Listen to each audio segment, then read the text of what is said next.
इसमें बोला हुआ है कि फिफ्थ टर्म इस ज्योमेट्रिक प्रोग्रेशन की निकालें। तो अगर मैं आर देखता हूँ तो 6/3 या उसको मैं 12/6 भी लिख सकता हूँ। वो 2r है, ठीक है। और जो फर्स्ट टर्म है वो 3 है। फिफ्थ टर्म क्या होगी? Fifth term would be the first term और r की पावर 4n-1, 5-1। चलो 5-1 लिख देते हैं दिखाने के लिए कि हमें पता है ये कहाँ से आया है।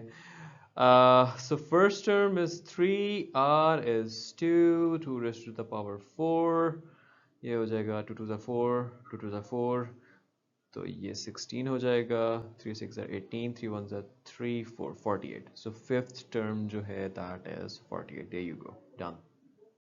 6.6 के अंदर ना सारे क्वेश्चंस ज्योमेट्रिक प्रोग्रेशन के। Bye the way this is not a real geometric progression, it's an imaginary geometric complex या इमेजिनरी ज्योमेट्रिक प्रोग्रेशन। इसमें अगर r देखते हो तो r आ रहा है 2 डिवाइडेड बाय द उससे पिछली वाली term which should be equal to 4, मतलब ये टर्म डिवाइडेड बाय पिछली टर्म जो कि 2 है। आई मीन वही आ रहा है क्योंकि ये रेसिप्रोकल होकर 1/2 बन जाएगा। सो बेसिकली यही चीज़ आ जाएगी। एनीवे तो ये आ रहा है आपका आर आ रहा है ये। अच्छा 11 टर्म फाइंड आउट करनी है। पहली टर्म कौन सी है?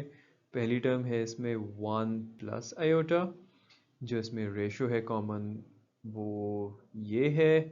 11 टर्म होगी a1 r की पावर 11-1, यानी कि a1 r की पावर 11-1 which is basically 10। सो ये आ जाएगा 1 प्लस आयोटा 2 की पावर 10 और नीचे 1 प्लस आयोटा की पावर 10। अलहदा मैंने इसलिए लिख लिया क्योंकि ये कैंसिल आउट हो जाते हैं।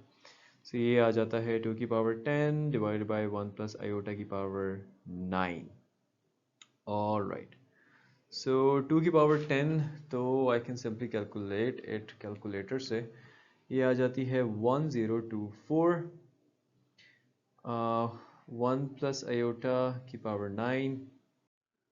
अब इसको सॉल्व करने का, क्योंकि 1 प्लस आयोटा की पावर 9 इज़ लाइक ह्यूज, हम इसको सॉल्व करने का जो आसान तरीका ना सबसे वो ये है कि 1 प्लस आयोटा आप अलहदा कर दो और 1 प्लस आयोटा की पावर 8 अलहदा कर दो।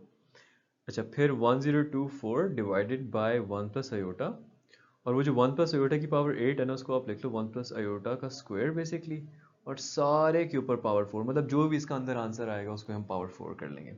So let's do that. तो 1024 डिवाइडेड बाय 1 प्लस आयोटा, ये क्या आ जाता है? 1 का स्क्वायर इज़ 1, आयोटा का स्क्वायर इज़ -1 प्लस 2 आयोटा की पावर 4 है। ये आ जाएगा 1024 डिवाइडेड बाय, ये तो अंदर कैंसिल हो जाएंगे 1 और -1। ये आ जाएगा 1 प्लस आयोटा और उधर आ रहा है 2 आयोटा की पावर 4। अब बड़ा इजी हो गया, आयोटा का स्क्वायर -1 होता है तो -1 इंटू -1 आयोटा पावर 4 होगा तो वो 1 बन जाएगा। 2 की पावर 4 मेंटली भी कर सकते हो 16 होता है। तो 1024 डिवाइडेड बाय ये हो जाएगा 16 ओवरऑल। ये आ जाएगा 1 प्लस आयोटा इंटू 16। अच्छा 1024 डिवाइड बाई 16 करके देखता हूँ क्या आता है, 64 आ रहा है। सो फाइनली मैं इस कॉलम में लिख रहा हूँ, फाइनली मेरा आंसर आ जाएगा 64 divided by 1 plus iota. Technically this is the final answer, but इसको आप फर्दर रैशनलाइज भी कर सकते हो कि यार ये 1 प्लस आयोटा वाली चीज़ ऊपर ले जाते हैं। वो आप इस तरह कर सकते हो कि 1 minus iota divide by 1 minus iota से मल्टीप्लाई कर दो, बेसिकली 1 से मल्टीप्लाई कर दो तो ऊपर क्या आ जाएगा 64 इंटू 1 माइनस आयोटा, राइट। और नीचे आ जाएगा a plus b into a minus b का square, a plus b into a minus b यानी कि a square minus b square. तो नीचे आ जाएगा 1 माइनस -1 यानी कि 1 माइनस -1 इज़ 1 प्लस 1 जो कि 2 बन जाना है। ऊपर 64 1 माइनस आयोटा, ये इसको कैंसिल कर देगा 32। तो अगेन आप आंसर को इस फॉर्म में भी लिख सकते हो 32 1 minus iota. In fact I would prefer कि आप इसी फॉर्म में लिखो just in case there is a form नाजी at the other end checking your paper. So that's your final answer. ये क्वेश्चन करने से पहले ना, क्योंकि इसमें एक कॉन्सेप्ट यूज हो रहा है तो मैं वो आपको बता देता हूँ।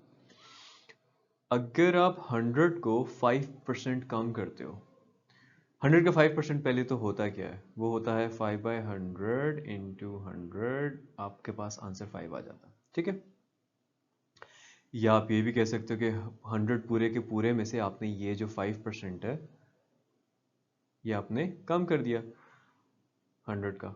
100 अगर आप कॉमन लेते हो तो अंदर क्या बच जाता है, 1 माइनस 5/100। ठीक हो गया। अच्छा, अब ये 1 जो है ये टेक्निकली 100% को रिप्रेजेंट कर रहा है ना, ऊपर देखो वही 100 से मल्टीप्लाई के पूरी अमाउंट आ रही थी, और ये जो है ये 5% को कर रहा है रिप्रेजेंट। इसको जरा मैं फ्रैक्शन की फॉर्म में लिखता हूँ, ये बन जाएगा, दो जीरोज है तो एक दो, 0.05, और अगर उसको मैं 1 से सब्ट्रैक्ट करता हूँ तो 0.95 बच जाएगा। नाउ लिसन टू मी, अगर मैं 100 को 100% लेता हूँ तो वो दैट 100% क्या होता है, 100 का 100% लेना, यानी कि 100% of 100 would be this. Basically मैं उसको 1 से मल्टीप्लाई कर रहा हूँ, तो ये 1 जो है ना ये 100% को रिप्रेजेंट करता है। इसी तरह जब मैं इसको 5% ले रहा था तो 0.05 आ रहा था, तो ये 0.05 को जब मैं 100% से मल्टीप्लाई कर रहा था तो मैं उसको 5% ले रहा था। अब यहाँ पे 0.95 जो है ना वो क्या रिप्रेजेंट करेगा, उसी तरह दो पॉइंट्स मूव करो, जैसे वन में दो पॉइंट्स मूव किए थे तो पता चल गया कि पॉइंट इधर आ गया, यानी कि वो 100% हो गया। 0.05 में दो पॉइंट्स मूव किए, इधर आ गया वो, तो 5.0% यानी कि 5% हो गया। इसमें ये क्या बन रहा है, ये बन रहा है 95%। ठीक है, सो बेसिकली मैंने आपको एक वो कन्वर्जन बता दी है कि फ्रैक्शन टू परसेंटेज वाली कन्वर्जन क्या होती है। अब आते हैं इस क्वेश्चन पे। ये क्वेश्चन कह रहे हैं कि ऑटोमोबाइल है कोई जो कि हर साल 5% जो है ना उसकी वैल्यू कम होती जा रही है। Right, so at the end of 4 years उसकी वैल्यू क्या होगी, अगर उसको ओरिजिनली परचेज किया था 12,000। तो कहने का मकसद बेसिकली ये है कि फॉर एग्जांपल इसको ओरिजिनली हमने परचेज किया था 12,000 का, तो एक साल बाद ये 5% कम हो जाएगी, यानी कि 5% 100% में से निकाल दो, 95 रहेगी, इतनी हो जाएगी, है ना। अब ये क्या बनता है, ये मैं 12,000 इंटू 0.95 ये बनता है कोई 11,400। ठीक है, फिर अगले साल क्या होगा, फिर ये 5% कम हो जाएगी, यानी कि फिर इसका 95% रह जाएगी। तो बेसिकली हो क्या रहा है कि 12,000 के साथ एक दफ़ा 95 मल्टीप्लाई हुआ तो ये एक टर्म बन गई जो 11400 आ रही थी, यानी कि दिस ये टर्म क्या है, ये है 12,000 के साथ एक दफ़ा 95% मल्टीप्लाई हो रहा है, जो कि 0.95 से रिप्रेजेंट किया जाता है, और फिर एक साल बाद फिर ये हो रहा है। तो बेसिकली 0.95 की पावर्स बढ़ती जा रही हैं। तो ये सारी चीज़ मैं आपको समझा इसलिए रहा हूँ कि आप ये इसमें आइडेंटिफाई कर लो कि आर जो है ना इसमें वो होगा 0.95। ठीक है, एंड ऑफ 4 years, तो एंड ऑफ 1 year पे क्या होगा, सो ओरिजिनली इसकी 12,000 थी, सो एंड ऑफ 1 year यानी कि A1 जो है दैट वुड बी अगेन, वो तो ऊपर निकाली हुई है, 12,000 इंटू 0.95 गिव्स यू 11,400। करते करते करते हमने सिंपली एंड ऑफ 4 year तक देखना है, तो एंड ऑफ 4 year में क्या होगा कि यही जो है ओरिजिनल वैल्यू थी, मतलब एंड ऑफ 1 year में उसमें एक दफ़ा आर मल्टीप्लाई किया था, अब उसके साथ जो है हम वो 4 दफ़ा आर मल्टीप्लाई कर देंगे। ठीक है, so 12,000 multiply by 0.95 raise to power 4, ये बन जाता है 9774 समथिंग समथिंग, लेकिन उसको राउंड ऑफ अगर आप करते हो तो ये 9774 रुपीज़ ही बन रहा है। ठीक है, ये सारी जो मैंने ऊपर वाली चीज़ की है ना आपको समझाने के लिए की है। क्वेश्चन के अंदर आप अगर ये वर्किंग दिखाना चाहते हो तो दिखा दो, अदरवाइज अगर आप इतना भी लिखते हो ना आइडेंटिफाई करके कि आर ये है, बेशक आगे लिख लो कि आर ये क्यों है, और जो बेस वैल्यू है वो ये है, एक साल के बाद डिप्रिशिएशन ये हो के ये हो जाएगी, और फिर करते करते 4 साल में क्या होगा, आप उसी वाली जो पहली वैल्यू है उसके साथ r⁴ मल्टीप्लाई कर दोगे and you will get this, that's your answer. पूछा हुआ है कि इस सीक्वेंस की कौन सी टर्म है ये। तो पहले तो ये सीक्वेंस ज्योमेट्रिक प्रोग्रेशन है या नहीं है वो देख लो। अगर आप इसको इससे डिवाइड करते हो तो x plus y divide by x square minus y square, यानी कि x plus y divide by x plus y into x minus y, one by x minus y आता है। इससे डिवाइड करते हो तब भी one by x minus y आता है। तो it is a geometric progression जिसका जो कॉमन रेशो है वो क्या है, वो है x plus y divided by x square minus y square which gives you x plus y. नीचे मैं a plus b into a minus b वाला फार्मूला यूज़ कर रहा हूँ। So x minus y into x plus y, cancel cancel, there you go, common ratio ये आ गया। अच्छा, अब फिर हमसे पूछा हुआ कि यार ये किस नंबर पे आनी है, तो इसको हम a n कह देते हैं जिसका n हम फाइंड कर लेंगे। और फर्स्ट टर्म जो है a1 वो है यहाँ पे x square minus y square. हमें पता है कि अच्छा, by the way last question के अंदर मैंने उस 12,000 को जो है वो a1 लिया था। वो मेरी कन्वेंशन है, मेरी मर्जी थी। मैंने उसको 12,000 को नहीं, एक्चुअली 11,400 को मैंने a1 लिया था। ठीक है, बस फिर मैंने सिर्फ ये कह दिया क्योंकि एक साल के एंड पे डिप्रिशिएशन के बाद उतनी वैल्यू बच रही थी, इसलिए मैंने उसको a1 कर लिया।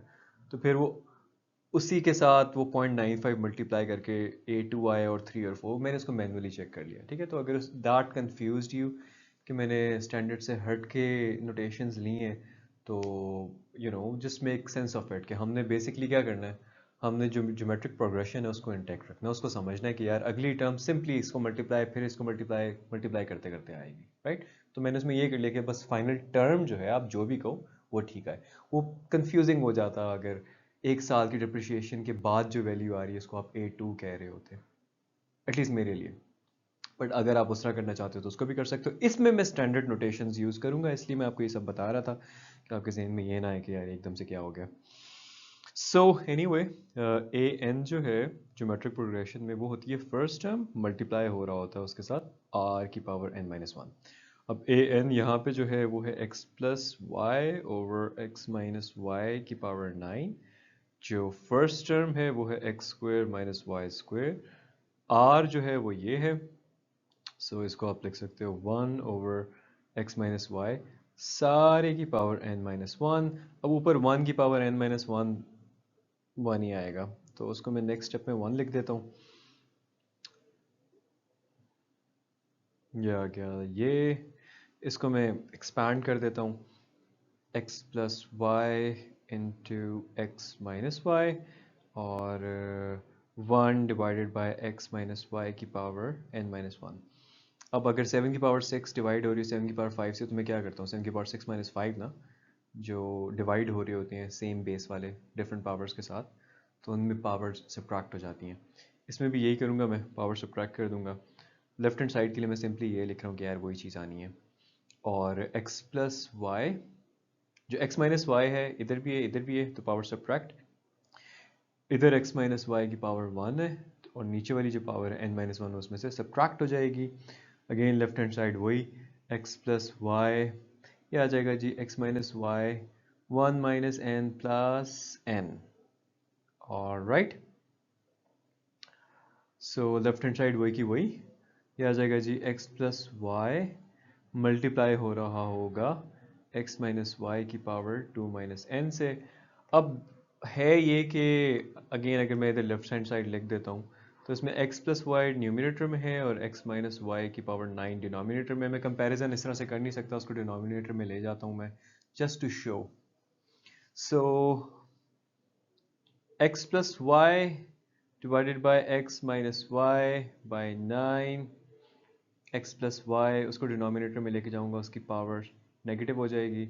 अब अगर आप नेगेटिव ऑफ 2 माइनस एन लेते हो तो क्या आता है -2 प्लस एन। इसको मैं ज़रा ज़्यादा नेचुरल वे में n-2 लिख रहा हूँ। अब हम कंपैरिजन कर सकते हैं कि यार इधर भी ऊपर x प्लस वाई है उधर भी x प्लस वाई है, इधर भी नीचे x माइनस वाई है इधर भी नीचे x माइनस वाई है, तो यानी कि वो जो 9 है x माइनस वाई की पावर लेफ्ट हैंड साइड पे वो राइट वाले n-2 की इक्वल होगी। So this comparison implies this, ठीक है। और n यहाँ से आ जाएगा 9 10 11 11। n आपका 11 आ गया, यानी कि it's what, this is the 11th term. Show that the reciprocals of the geometric sequence this and this and this form another geometric sequence. ये तो geometric sequence है, कह रहे कि यार ये दिखाएं कि इसका जो reciprocal है वो भी geometric sequence है.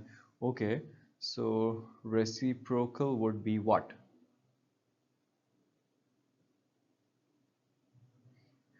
1 by a1, 1 by a1 r square, 1 by a1 r4 and so on.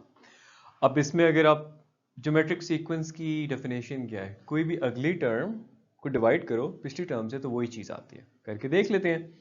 सो अगली टर्म यानी कि मैं इसको पिक कर रहा हूँ, इसको मैं पिक करके डिवाइड कर रहा हूँ इस चीज़ से, और ये सेम आना चाहिए इसके कि मैं थर्ड टर्म को डिवाइड करूँ सेकंड टर्म से.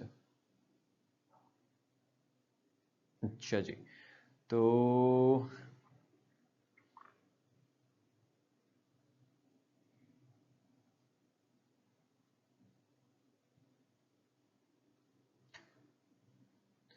कैंसिल कैंसिल कैंसिल कैंसिल, यहाँ पे भी आ गया 1 बाय आर स्क्वायर, यहाँ पे भी माय अपॉलॉजीज ये आर स्क्वायर था, तो ये आर स्क्वायर कैंसिल होके ये 2 रह जाएगा, तो यहाँ पे भी आ गया 1 बाय आर स्क्वायर.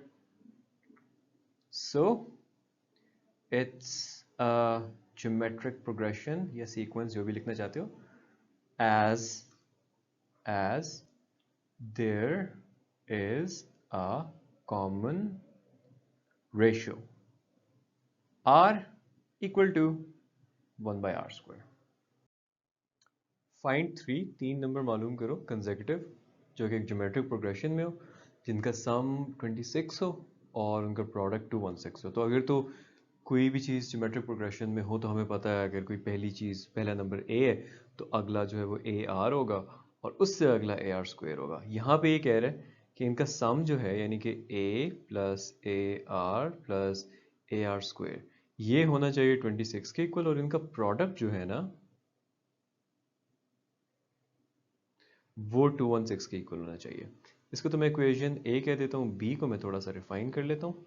सो इसको मैं रिफाइन करके लिख सकता हूँ 3 दफ़ा ए मल्टीप्लाई हो रहा है तो ए क्यूब आर क्यूब इक्वल्स 216. अच्छा, ये हो गई बी, जिसको बल्कि इसको अभी बी नहीं कहते, इसको पहले क्यूब रूट ले लेते हैं बोथ साइड्स पे. जब क्यूब रूट ले लेंगे हम दोनों साइड्स पे, 216 क्यूब रूट, तो यह आ जाएगा ए आर का product, if you use your calculator तो it gives you 6. So a r का प्रोडक्ट 6 है, इसको मैं बी कह देता हूँ. अब बी में से मैं निकाल सकता हूँ ना कि ए जो है वो 6 बाय आर है, ठीक है. सो ये 6 बाय आर जो है, let's put this in, you know, putting this in a, putting in a, what do we get. A में अगर हम 6 by r, a equal 6 by r डालते हैं ए की जगह, तो ए बन जाएगी 6 by r plus 6 by r into r plus 6 by r into r square is equal to 26. या तो ये तो कैंसिल कैंसिल, ये हो जाएगा 6 बाय आर प्लस 6 प्लस ये भी कैंसिल, उसकी पावर 1 रह जानी है, तो ये बन जाएगा 6r इक्वल्स 26. मैं पूरी इक्वेशन को r से मल्टीप्लाई कर देता हूँ सिंप्लीफाई करने के लिए, तो ये हो जाएगी ये. अब ये 6r में से ये जो 26r है इसको मैंने सब्ट्रैक्ट कर देना है नेक्स्ट स्टेप में, तो मेरी 6r square minus 20r plus 6 is equal to 0. ये सारी 2 से डिवाइड होती हुई नज़र आ रही है, तो dividing it by 2 to 3r square minus 10r plus 3 equal 0.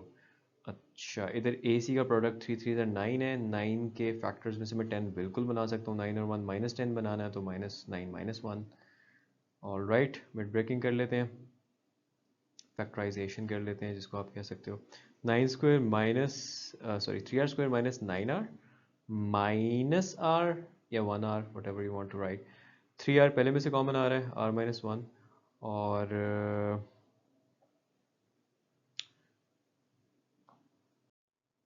Actually r minus one नहीं होगा ना, क्योंकि वो 9 आ रहा है, तो ये होगा r माइनस थ्री होना चाहिए। यस, माइनस वन दूसरे में से निकाल लो, r minus three equal zero.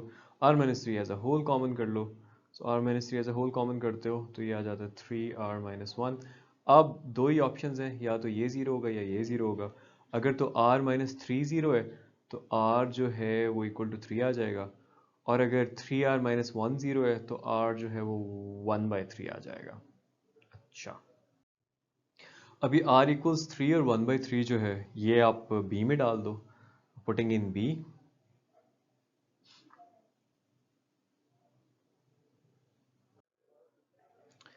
सो एक दफ़ा r इक्वल्स थ्री और एक दफ़ा r इक्वल्स 1/3।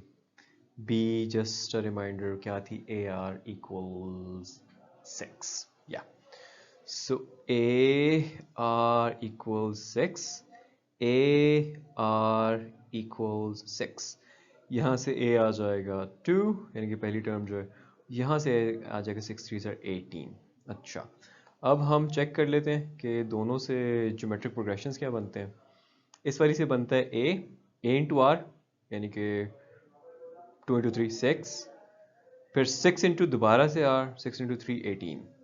अच्छा, इधर क्या बन रहा है, पहली टर्म 18 बन रही है, अगली जो है वो 18 इंटू आर, यानी कि 18 इंटू 1/3 6 बन रही है, ये 2 बन रही है। बेसिकली वही ज्योमेट्रिक प्रोग्रेशन सेम ही है। अगर 2 6 और 18 को भी ऐड करोगे तो 26 आएगा, और ये भी वही तीन नंबर है, इनको भी ऐड करोगे तो 26 आएगा। मल्टीप्लाई करोगे क्योंकि अगेन वही तीन नंबर है तो वो आएगा। सो आप इसमें एंड में लिख सकते हो, so the geometric progression is either 2 6 18 or 18 6 2। कह रहे कि सम चार कंसेक्यूटिव टर्म्स का एक ज्योमेट्रिक प्रोग्रेशन की 80 है, और अरिथमेटिक मीन जो है of the second and the fourth term, fourth of them is 30। Find the terms. चलो ओके, पहले तो इन्फॉर्मेशन लिख लेते हैं। चार कंसेक्यूटिव टर्म्स हैं, यानी कि अगर मैं पहली को a कहता हूँ तो अगली ए आर होगी, फिर ए आर स्क्वेयर होगी, फिर ए आर क्यूब होगी। अकॉर्डिंग टू द कंडीशन इनका सम जो है वो 80 है, यानी कि जब मैं a plus A R plus A R square plus A R cube करता हूँ तो ये 80 आ जाता है। और सेकंड और फोर्थ टर्म का अरिथमेटिक मीन, यानी कि सेकंड और फोर्थ टर्म का अरिथमेटिक मीन जो है वो 30 है। अरिथमेटिक मीन हम कैसे लिखते होते थे, उन दोनों टर्म्स को लिख के डिवाइडेड बाय 2 करते थे, और ये उसने बताया हुआ है कि ये 30 है।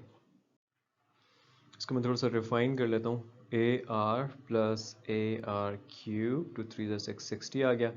अच्छा, तो ये यार हो गई मेरी इक्वेशन ए, इसको मैं इक्वेशन बी कह देता हूँ। अब मैं क्या कर सकता हूँ, बड़ा कुछ कर सकता हूँ। मैं A R plus A R cube, A R plus A R cube equals 60 put कर सकता हूँ। तो पुटिंग बेसिकली बी की वैल्यू बी इन ए, मैं इन दोनों की जगह जो है सिर्फ 60 लिख दूंगा, यानी कि a और ए आर स्क्वायर तो लिखूंगा, उन दोनों की जगह मैं सिर्फ 60 लिख देता हूँ इक्वल्स 80, यानी कि a plus A R square जो है 6 7 8 20 आ गया। All right, let's draw a line. Further मैं इसी में से a कॉमन ले लेता हूँ। अगर मैं a कॉमन लेता हूँ तो ये आ जाता है 1 प्लस आर स्क्वायर इक्वल्स 20। अच्छा जी, और अगर हम b से देखें, फ्रॉम b हम ए आर कॉमन ले सकते हैं ना। ए आर अगर हम कॉमन लेते हैं तो वहाँ पे क्या आ जाएगा, 1 प्लस आर स्क्वेयर इक्वल 60। ऐसे ही है, 1 प्लस आर स्क्वेयर यहाँ पे आया हुआ है। सो 1 प्लस आर स्क्वेयर को इधर से बल्कि थोड़ा सा मैनिपुलेट करता हूँ मैं इसको, ए को उधर ले जाके 20/a, ठीक है। तो 1 प्लस आर स्क्वेयर की जगह हम 20/a लिख सकते हैं। So putting 1 plus r square equal to 20/a इसी वाली इक्वेशन में, तो इसमें मैं 20/a लिख देता हूँ। 20/a is equal to 60, a से कैंसिल हो जाएगा, r आ जाएगा 3। चलो r तो 3 आ गया। अब I have to calculate a calculate करने के लिए मैं कोई भी इक्वेशन यूज कर सकता हूँ। I mean let's just use this, इसमें प्लग इन कर लेते हैं, इसको कह देते हैं कि ये कोई c है। So putting r is equal to 3 in c, ठीक है। 1 + 3 का स्क्वायर यानी कि 1 + 9 इक्वल्स 20/a, तो ये 10 बन जाएगा। 10 बन गया लेफ्ट हैंड साइड पे, तो 10 इक्वल्स 20/a। यहाँ से a आ जाएगा 20/10, 20/10 जो कि 2 होता है। मेरे पास a भी आ गया, मेरे पास r भी आ गया।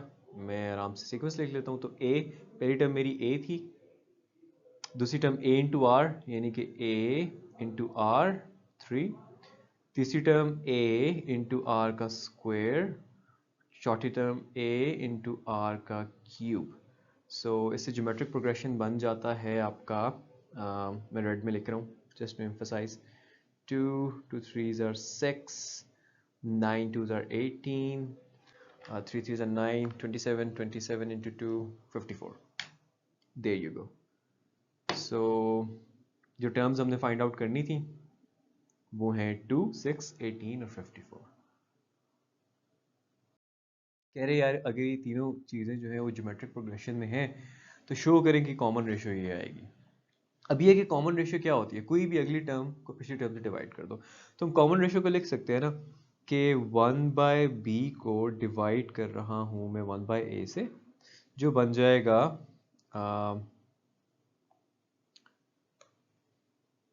1/b मल्टीप्लाई बाय a, जो कि बन जाएगा a/b। तो यहाँ से आपके पास आ गया r इक्वल्स a/b। अच्छा, दूसरे हैंड पे मैं ये भी लिख सकता हूँ कि इस अगली वाली टर्म को इस पिछली टर्म से डिवाइड करो। सो 1/c को आप डिवाइड करो 1/b से, ये आ जाएगा 1/c मल्टीप्लाई बाय b, ये आ जाएगा b/c, यानी कि यहाँ पे पता चल रहा है कि ये b/c। अच्छा, अब हमारी दोनों उसके केसेस के अंदर ना a और c के फॉर्म में नहीं आया। सो फिर हम यही कर लेते हैं कि इसको इक्वेशन a और इसको इक्वेशन b कह के मल्टीप्लाई कर देते हैं, ठीक है। So multiplying a and b r left hand side से multiply r square, right hand side है a/b मल्टीप्लाई हो जाएगी राइट हैंड साइड से, cancel cancel, r square equals a/c। हाँ, अब हम दोनों साइड पे स्क्वायर रूट लेंगे। So taking square root on both sides. अब ये सारी चीज़ तो r का स्क्वायर है ना, तो कोई चीज़ किसी का स्क्वायर हो वो तो पॉजिटिव होती है, लेकिन वो चीज़ यानी कि r खुद पॉजिटिव नेगेटिव दोनों हो सकते हैं। इसी वजह से हम बेसिकली जब स्क्वायर रूट लेते हैं ना तो प्लस माइनस लगाते हैं। सो प्लस माइनस a/c, मतलब r खुद can be equal to something plus something minus this. So anyway, common ratio हमने यही दिखाना था कि वो है plus minus square root of a/c, and we have just done that. 3 numbers हैं अरिथमेटिक प्रोग्रेशन में, और अगर उनको इंक्रीज किया जाता है 1, 4 और 15 से, तो रिजल्टिंग नंबर्स जो हैं वो ज्योमेट्रिक प्रोग्रेशन में हो जाते हैं। और आपने ओरिजिनल नंबर्स फाइंड आउट करने हैं अगर उनका सम 6 है, यानी कि 3 नंबर्स अरिथमेटिक प्रोग्रेशन में हैं, तो वो हो सकता है x, फिर x में कुछ d ऐड हो रहा है, फिर x में 2d ऐड हो रहा है। अच्छा, वैसे अरिथमेटिक प्रोग्रेशन क्या होता है कि कोई भी टर्म है उसमें वो डिफरेंस अगली वाली टर्म में ऐड हो रहा होता है, पिछली वाली में सब्ट्रैक्ट हो रहा होता है, और इधर उनका सम बताया हुआ है ना 6। तो हम स्मार्ट तरीके से उनको अस्यूम करते हैं ताकि जब हम सम करें तो चीज़ें कैंसिल हो जाएं। I tell you how. So पहले दरमियान वाली को कहते हैं x, अगले में कोई चीज़ ऐड हो रही होगी और वही जो है इसी x से सब्ट्रैक्ट होगी तो पिछली चीज़ आ रही होगी, ठीक है। ये आपका अरिथमेटिक प्रोग्रेशन आ रहा है, ठीक है। और फिर इनमें जब वो कह रहे हैं कि 4 सॉरी नॉट 14 और 15 जब ऐड कर देते हैं तो ये ज्योमेट्रिक प्रोग्रेशन बन रहा है। फिर ये भी बताया हुआ है कि ओरिजिनल नंबर्स का सम जो है वो 6 है, यानी कि अगर मैं x माइनस डी को ऐड करता हूँ x और x प्लस डी में तो 6 आ जाएगा। तो ये cancel cancel, this is what I was saying. अगर हम उसको x plus T x plus 2d करते तो वो वैसे ही काफ़ी लंबा हो जाता। एनीवे, हम ये करते हैं, ये है 3x इक्वल 6, x आ जाएगा 2, अब x इक्वल्स टू जो है मैं यहाँ पे पुट इन कर सकता हूँ, है ज्योमेट्रिक प्रोग्रेशन। ज्योमेट्रिक प्रोग्रेशन की निशानी क्या होती है कि आप कोई भी वैल्यू उससे पिछली वाली से डिवाइड करते हो तो वही आंसर आता है जो कोई भी और वैल्यू को उससे पिछली वाली से डिवाइड करने से आता है, जिसको हम कॉमन रेशियो कहते हैं। सो ज्योमेट्रिक प्रोग्रेशन है तो ये x plus four divide by x minus D plus one जो है इक्वल होगा x plus D plus 15 divided by x plus 4, and let's put, by putting x equals to, here's what we'll get, 4 5 6 ऊपर 6 आ जाएगा, 2 plus 1 3 हो जाना है, 3 minus D नीचे आ जाएगा जी। ये 2 है, 15 16 17 17 प्लस डी ऊपर आ जाएगा, 2 4 5 6 नीचे आ जाएगा, 6 6 टाइम्स 36, इधर 17 प्लस डी जो है वो मल्टीप्लाई हो जाएगा 3 माइनस डी से। इसको मैं फर्दर दोनों साइड्स को मैं रिजॉल्व करूँ राइट पे थोड़ा सा ले जाके, just to save my own space. So 36 17 into 3, 3 sevens are 21, 3 ones are 3, 4 minus 17d plus 3d minus d square। अच्छा जी, अब मैं, ये मेरी एक चीज़ बन गई है, इसमें डी स्क्वायर को अब मैं राइट है लेफ्ट हैंड साइड पे सॉरी लेके आ रहा हूँ। 17 16 15 ये हो जाएगा माइनस 14d, और minus 14d right hand side पे प्लस 14d, और 36 माइनस 41, 36 माइनस 41 मतलब ये जो 41 है वहाँ जाके सब्ट्रैक्ट हो जाना है ना, तो ये आ जाएगा -5 इक्वल 0। अच्छा, एक्चुअली डिड अ मिस्टेक, 17 3 1 3 4 5 नहीं, ये 51 बनेगा, यस ये 51 बनेगा, और 51 बनेगा तो 36 माइनस 51 10 ज़्यादा हो जाएगा ना, तो ये -15 बन जाएगा, यस। अच्छा, अब यहाँ पे हम मिड ब्रेकिंग कर सकते हैं, ए सी जो है वो -15 आ रहा है, माइनस को भूल जाते हैं, 15 से हम 14 बना सकते हैं, बना सकते हैं 15 इंटू 1, 15 में से अगर सब्ट्रैक्ट करूँ 1 तो 14 बन जाएगा। बनाना -15 और +14, फिर इसके साथ नेगेटिव इसके साथ पॉजिटिव, ताकि +14 भी बन जाए और जब मल्टीप्लाई करें तो -15 भी बन जाए। Let's just quickly do that. इसको मैं अरेज करूँ, जस्ट रफ वर्क। इसको अगर आप भी एग्जाम में करते हो तो एक रफ वर्क के लिए कोई कॉलम बना के करो। So d square plus 15d minus d minus 15 equal 0, d लिया common, d plus 15 minus 1 common लिया, d प्लस 15, और यहाँ से आपके पास दो आंसर्स आ जाएंगे कि या तो d 1 है या d माइनस 15 है। अगर d 1 है तो ये चीज़ कुछ बनेगी, अगर d माइनस 15 है तो ये चीज़ कुछ बनेगी, हम वो निकाल लेते हैं। सो अगर d 1 है या d माइनस 15 है तो नंबर्स क्या बनेंगे, x क्या था 2, तो 2 माइनस 1 2, और 2 एक्चुअली 1 है, 2 2 या 2 प्लस 1 ये बन जाएगा 2 प्लस 1, यानी कि इस केस में बन जाएंगे ये 1 2 3, या तो नंबर्स ओरिजिनल ये हैं, और अगर d माइनस 15 है तो x माइनस डी यानी कि माइनस माइनस 15 एक नंबर बनेगा, x यानी कि 2 दूसरा नंबर बनेगा, x प्लस डी तीसरा नंबर बन जाएगा। तो 15 16 17 ये हो जाएगा 17, ये हो जाएगा 2, और x की जगह मुझे 2 लिखना चाहिए, ये हो जाएगा जी 15 14 माइनस 13। सो इसको हम अगर हम अरेंज करके लिखते हैं असेंडिंग ऑर्डर में तो ये -13 2 और 17, -13 2 और 17, या तो आपके ओरिजिनल नंबर्स ये हैं या ये हैं। चेक करें तो इसमें वैसे 1 का डिफरेंस आ रहा है, और जस्ट फॉर क्यूरियोसिटी 1 प्लस 1 करता हूँ तो 2, 2 प्लस 4 6 2 6, और 15 ऐड करता हूँ तो 2 6 और 18 बन रहा है। क्या ये ज्योमेट्रिक में है, 3 से मल्टीप्लाई हो रहा है, हाँ ये ज्योमेट्रिक प्रोग्रेशन में है, और -13 टूवर्ड 17, ये पहले में 15 का डिफरेंस है, दूसरे में 15 का डिफरेंस है, अरिथमेटिक प्रोग्रेशन में तो है ही, लेकिन अगर मैं 1 4 और 15 जैसे इन्होंने बताया कि इन नंबर्स में ऐड कर तो ज्योमेट्रिक प्रोग्रेशन बन जाएगा। जस्ट आउट ऑफ क्यूरियोसिटी आपका क्वेश्चन यहाँ तक हो गया। सो -13 प्लस 1 -12 बन रहा है।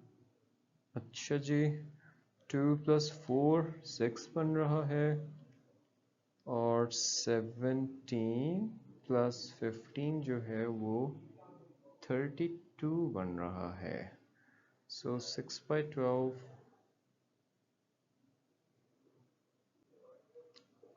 इसको 1 से इंक्रीज किया. So I think the only valid solution here should be 1 2 3. लेकिन okay, x minus D x और इसी फॉर्म में लिख के देखते हैं तो ये रह जाती है. ये अगर इसको मैं देखता हूँ कि ये अरिथमेटिक प्रोग्रेशन में है.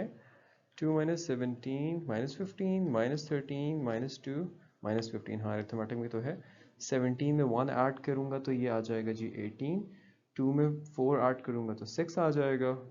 और 13 14 15 और ये 2 आ जाएगा. So 6/18, 1/3 बन रहा है. 2 by 6 भी. Okay, perfect. Anyway, this was just my curiosity. ये 3 नंबर हैं और आंसर इसी फॉर्म में लिख देते हैं क्योंकि वही x माइनस डी एक्स और x प्लस डी अभी दोनों अरिथमेटिक प्रोग्रेशन में और इनमें 1 4 और 15 ऐड करो तो ज्योमेट्रिक प्रोग्रेशन बन जाता है. That is what the question was saying. Anyway, this and this is your answer.